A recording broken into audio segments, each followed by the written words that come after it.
Problemas reais sem apresentação de código de erro. Ah, meu Deus, não tem nenhum uma ajudazinha para resolver o problema, né? Infelizmente existe, tá? Mas eu providenciei uma ajudazinha, vocês vão ver já. Problema número 1, que não tem código de erro e você, se passar por isso aqui, vai ser desgastante caso não tenha uma ajuda como essa aqui, viu? Uso de válvula de manutenção. Que válvula de manutenção é essa aí? Válvulas de esfera, de bloqueio. Não são recomendadas pela maioria dos fabricantes, tá? Não são, mas muita gente usa essas válvulas aqui, ó. Tá? Tem até referência da marca, se eu não me engano, Danfoss aí, né? Mas se perguntar para o fabricante, a resposta é não, não use. Se perguntar para o fabricante de máquinas de ar-condicionado, eu quero dizer, né? Se perguntar para o fabricante de válvulas, a resposta deles vai ser sim, tá? Se perguntar para alguém que cuida de manutenção, também vai dizer que é uma mão na roda isso aí, que é para ajudar, né? Caso de precisar desativar, limpar, desmontar uma máquina, um evaporador dentro de um circuito maior, vai ser fácil, mas enfim.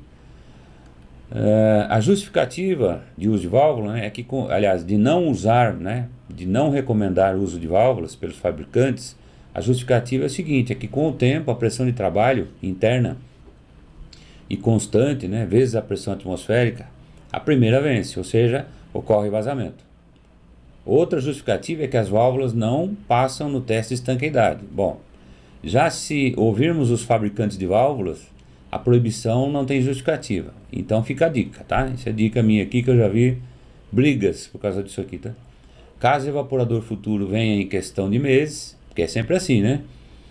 Vai ter um outro evaporador ou então vou colocar a válvula para efeito de manutenção, tá?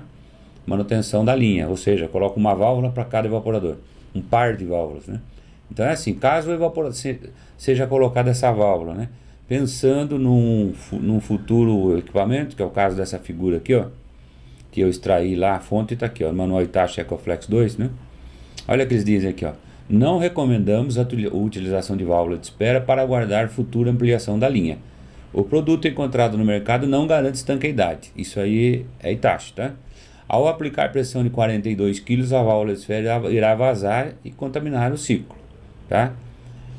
Eu sei, vocês devem estar pensando, mas pressão de 42 é uma pressão altíssima, mas pode acontecer? Pode. Bom, se consultar o fabricante, como eu disse, ele diz que pode.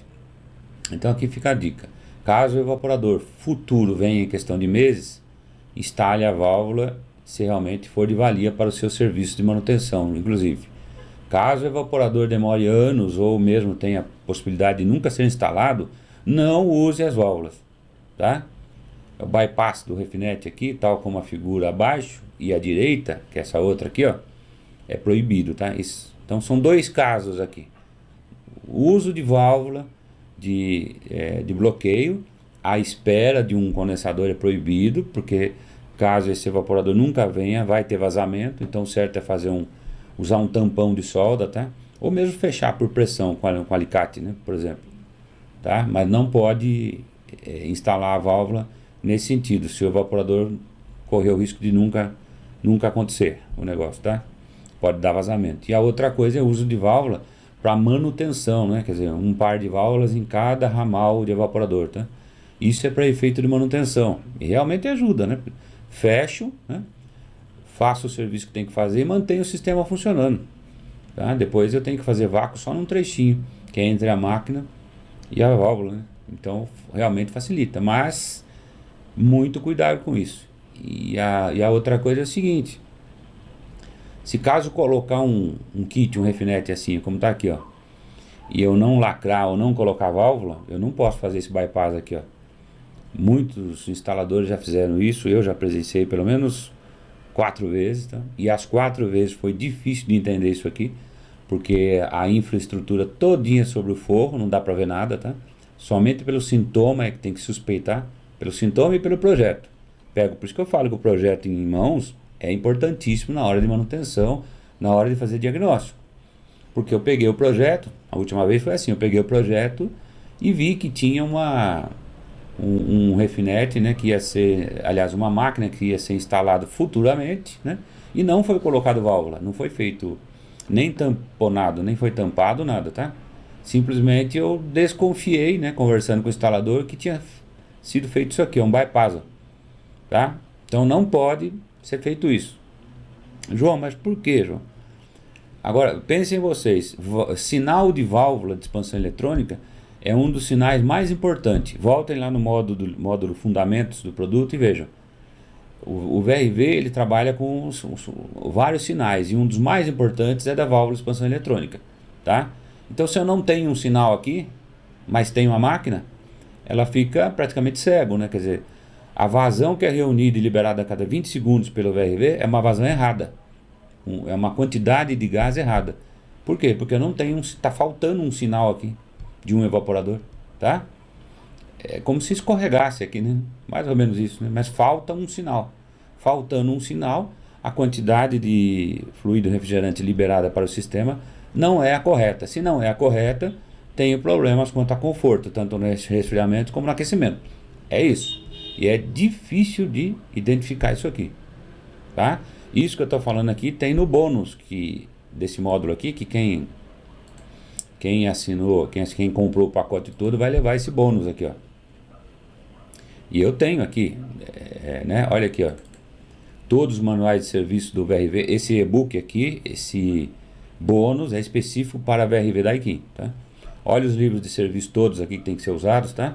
E esse tipo de coisa que eu estou falando aqui, eu tenho aqui, ó, problemas que não apresentam código de erro, ó. Olha aqui, eu estou explicando novamente, explicando muito bem explicado aqui, ó, tá?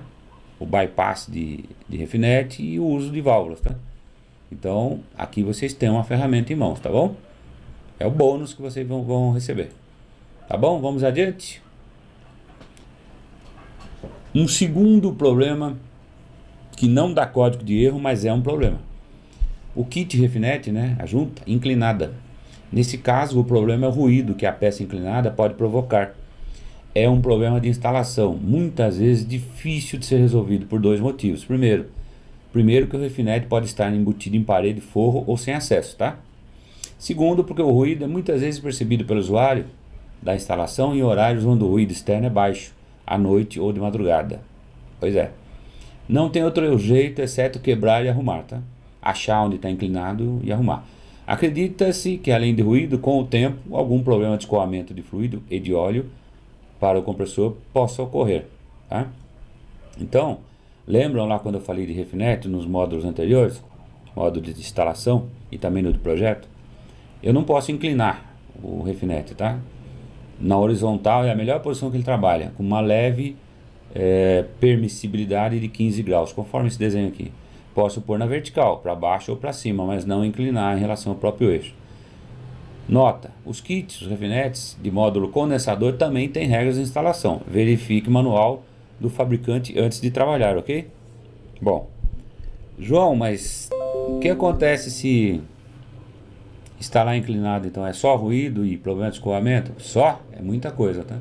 O cliente, o usuário te chama para resolver o problema. Eu já escutei várias vezes também, tá bom? É um ruído como se fosse uma cachoeira, tá? Algo assim, e é alto, principalmente de madrugada. Então é um problema assim. E não tem código de erro, de difícil diagnóstico, tá bom?